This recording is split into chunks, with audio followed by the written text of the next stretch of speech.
नमस्कार, इस वक्त आप DTV देख रहे हैं और मैं आपको बता दूं लगातार हम आपको पंचायती चुनाव का रंग दिखा रहे हैं। इस वक्त हमारी मौजूदगी है पलवल के वार्ड नंबर 9 में। यहां से हमारे साथ पहले हम आपको दिखाना चाहेंगे ये चित्र, जिसमें आप देख सकते हैं कि यहां से जो उम्मीदवार हैं वो श्रीमती शहनाज खान है, जो MSc और BEd की हुई हैं और MD यूनिवर्सिटी यानी कि महर्षि दयानंद यूनिवर्सिटी रोहतक से टॉपर भी हैं। और हम आपको बताना चाहेंगे अब हमारे साथ इस कड़ी में जो मौजूद रहेंगे हाजी अब्बास खान जी, जो हरियाणा पुलिस में अपनी सेवाएं दे चुके हैं। साथ ही वो समाज सेवी हैं, समाज के हित के लिए भी हमेशा लड़ते रहे हैं और उनके साथ खड़े रहे हैं। लेकिन वो राजनीति में आए हैं, पार्षद का चुनाव लड़ रहे हैं, तो किस तरह देख रहे हैं और साथ ही क्या क्या उनके चुनावी मुद्दे हैं, इन पर चर्चाएँ करेंगे, बातें करेंगे। सर बहुत बहुत स्वागत है सर आपका हमारे साथ जुड़ने के लिए। शुक्रिया, आपका बहुत बहुत शुक्रिया। जी सर, आप जनता के बीच जा रहे हैं, किन वादे और किन मुद्दों के साथ आप जनता के बीच पहुंच रहे हैं? मैंने पुलिस डिपार्टमेंट में काफ़ी समय नौकरी की है और 37 साल की सर्विस के अंदर मेरा 15 साल करीब इस इलाके से ताल्लुक़ रहा है।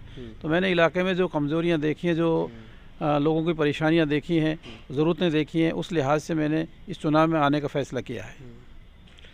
किस तरह का समर्थन, किस तरह का प्यार आपको मिल रहा है? और साथ ही में यहाँ की जैसे समस्याओं की बात करें तो चाहे जल की अहम समस्या हो, और अगर एक पार्षद की बात करें तो उसके पास 16 विभाग आते हैं, कृषि की बात करें वो भी उन्हीं के पास आता है, पार्षद के पास आता है, और चाहे यहाँ पशुओं की बात करें। असल में पिछले पार्षदों ने क्या किया इसके बारे में कोई चर्चा नहीं करूँगा। मैं अपनी चर्चा करूँगा कि मैं क्या करूँगा। मैंने ज़रूरतें जो देखी हैं, जो महसूस किया है, पब्लिक का यहाँ इस तरह का हाल हो रहा है कि जो वृद्धावस्था पेंशन है वो कई लोगों की 70 साल की हो रही है, उनकी नहीं बन रही, और कई लोगों की 55 साल की हो रही तो बनी हुई है। कई लोगों का ऐसा हाल है कि जिनका राशन मिलता ही नहीं। कई लोगों को इस तरह से कि जिनकी ना तो आयुष्मान भारत कार्ड है, ना उनके पास BPL कार्ड है, ना गरीबी रेखा से नीचे वालों को गरीबी रेखा की सुविधाएं नहीं मिल रही हैं। सरकार की जितनी भी सुविधाएं हैं वो सुविधाएं धरातल पर नहीं हैं। ये मुझे नहीं पता वो सुविधाएं हैं कहाँ तक, या तो लोगों को जागरूक किया नहीं गया है या लोगों तक वो सुविधाएं पहुंचाई नहीं गई। मेरी पहली प्राथमिकता रहेगी गरीबों की, सरकार की जो सुविधाएं गरीबों तक पहुंचाने की रहेगी।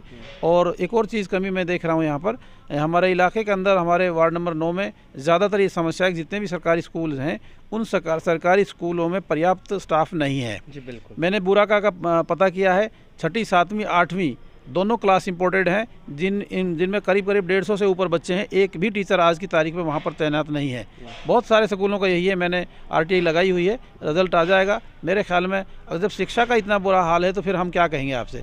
मैं ये नहीं कह सकता कि इसमें सरकार की कमी है। सरकार को कोई डिमांड करेगा, कोई मांग करेगा, स्कूलों की देखरेख करेगा तो मेरे ख्याल में हमारी जनरेशन पढ़ेगी, और हमारी जनरेशन पढ़ेगी तो ये आगे बढ़ेगी।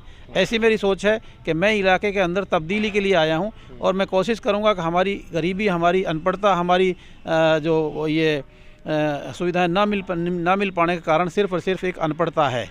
अनपढ़ रहेंगे तो ना हम कोई तिजारत कर पाएंगे, ना कोई कारोबार कर पाएंगे, ना ही अपनी नौकरियों को हासिल कर पाएंगे।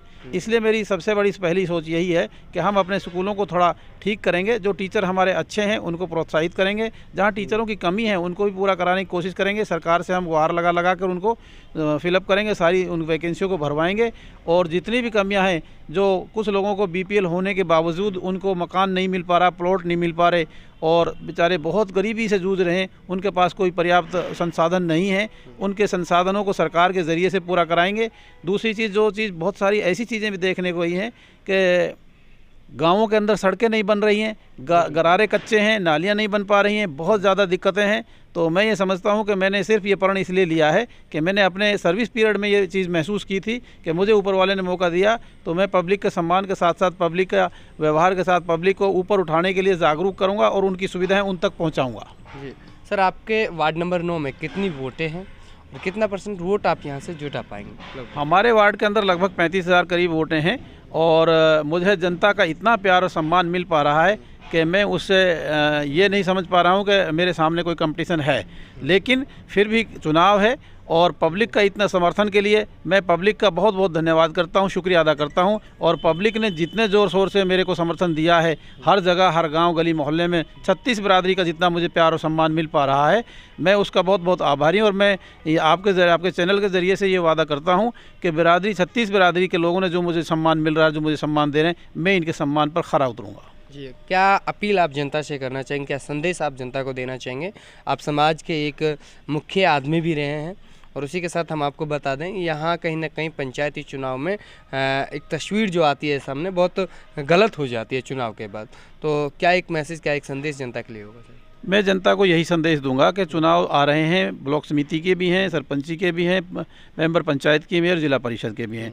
ज़िला परिषद के या किसी भी चुनाव के अंदर हर समाज के लोगों को ये सोचना चाहिए कि हमको काबिल आदमी को देखना चाहिए जो हमारी आवाज़ सरकार तक उठा सके, हमारे हक के लिए लड़ाई कर सके, अपने अफसरों से मिलकर अपनी ज़रूरतों को पूरा कर सके, अन्याय होने से लोगों को बचा सके और ऐसे लोग हों जो हमारे पास 24 घंटा उपलब्ध हों, ऐसे उम्मीदवार को चुने, स्वच्छ छवि के इंसान को चुने। और दूसरी बात यह है कि मैं पब्लिक से ये भी निवेदन करूंगा कि चुनाव के अंदर लड़ाई झगड़ा या इस तरह की बातें ना करें। ये ऊपर वाले की किस्मत के ऊपर सब आदमी छोड़ें, जो किस्मत में होगा वही कामयाब होगा। अपनी तरफ से एक मेहनत है और सभी कैंडिडेट भाइयों भी से भी मेरी निवेदन है कि इसको इस तरह का कंपटीशन ना बनाएं। ये चुनाव है, चुनाव हंसते हंसते भी होता है। चुनाव में ज़रूरी नहीं है कि किसी तरह का दंगे फसाद, लड़ाई झगड़े, और समर्थकों में खासकर जो होता है तो वो मैं ये समझता हूँ कि कैंडिडेट की कमज़ोरी होती है। कैंडिडेट अगर समर्थकों को, अपने समर्थकों को समझा के रखेगा तो शायद झगड़े नहीं होंगे। जैसे पिछली बार मेवात का रिजल्ट आपके सामने आया है, मैं सभी से अपील करूंगा, सभी लोगों से ये अपील करूंगा, कैंडिडेट हों चाहे फिर वो समर्थक हों, लड़ाई झगड़ा बिल्कुल ना करें, प्यार से मतदान करें और मतदान ज़रूर करें। मतदान में किसी भी प्रकार की कोई झगड़ा फसाद रंजिश ना करें। हम सब भाई हैं। 22 तारीख 25 तारीख के बाद फिर हमको इकट्ठा रहना है। तो मैं ऐसी आशा करूँगा कि मेरी इस अपील का ज़रूर असर पड़ेगा और हमारे लोग स्वच्छता से सही मतदान करेंगे और कोई लड़ाई झगड़ा भेदभाव आपस में नहीं रखेंगे। जी धन्यवाद। ये हमारे साथ यूँ कहें कि हरियाणा पुलिस अपनी नौकरी दे चुके, सेवाएं दे चुके। साथ ही हम आपको बता दें हाजी अब्बास जी जुड़े हुए इस कड़ी में। हमने उनसे जाना कि उनके मुद्दे क्या हैं। उनका कहना है कि इस क्षेत्र के जो विकास बातें हैं वो करी जाती हैं लेकिन होता नहीं है। और उसी के साथ उनसे ये भी जाना है कि अब की बार जब वो चुनाव के दौरान जनता के बीच जा रहे हैं तो किस तरह का प्यार मिल रहा है और कितनी वोटें हैं, वो सारी बातें उनसे की गई और क्या क्या मुद्दे हैं, सारी बातें उनसे जानने के बाद हम आपको बता दें। लगातार आप हमारे साथ बने रहिए। DTV पर कैमरा पर्सन इस्माइल मन्नान जी के साथ मैं आपका अपना अजय कोहली। धन्यवाद।